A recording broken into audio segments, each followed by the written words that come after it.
Yonatan Nandar kepada Edis TV mengatakan bahwa Paulus memperkaya diri dengan adanya ayat dia merampok jemaat. Nah, apakah betul demikian? Mari kita cek faktanya. Nah, jikalau kalian diberkati dengan video-video seperti ini, jangan lupa bagikan ke teman-teman kita Kristen supaya mereka diberkati dan mereka memiliki iman yang teguh, teman-teman.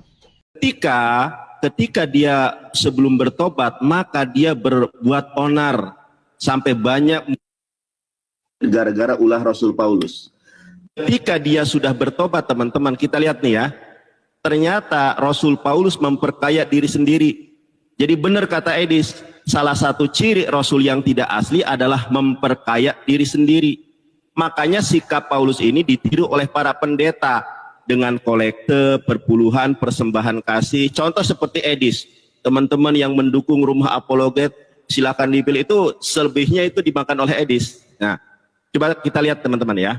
2 Korintus 11 ayat 8. Apa yang dikatakan oleh Rasul Paulus? Jemaat-jemaat lain telah kurampok. Benar kata Edis. Ternyata Rasul Paulus itu untuk memperkaya dirinya sendiri.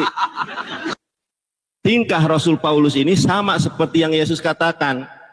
Pohon yang baik tidak mungkin menghasilkan buah yang baik. Pohon yang buruk tidak mungkin menghasilkan buah yang baik.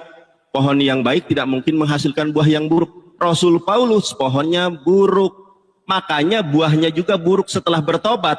Bukannya selesai, malah merampok para jemaat dengan tunjangan, perpuluhan, dan lain sebagainya, saudara. Berat.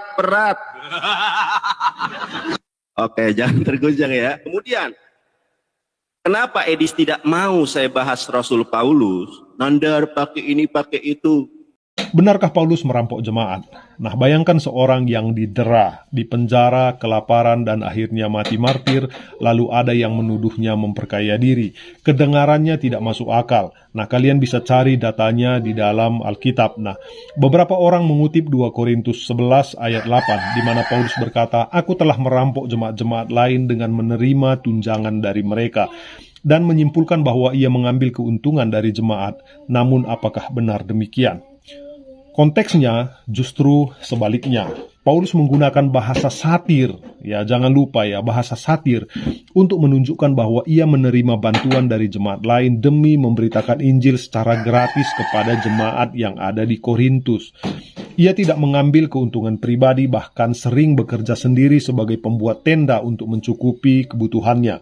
Ayatnya di mana? Kisah Para Rasul 18 ayat 3. Nah, jika Paulus memperkaya diri, mengapa ia hidup dalam penderitaan? Tuduhan ini bukan hanya keliru, tetapi mengabaikan fakta bahwa Paulus berkorban demi Injil, bukan demi keuntungan pribadi. Bagaimana menurut kalian, teman-teman? Jangan lupa bagikan video ini.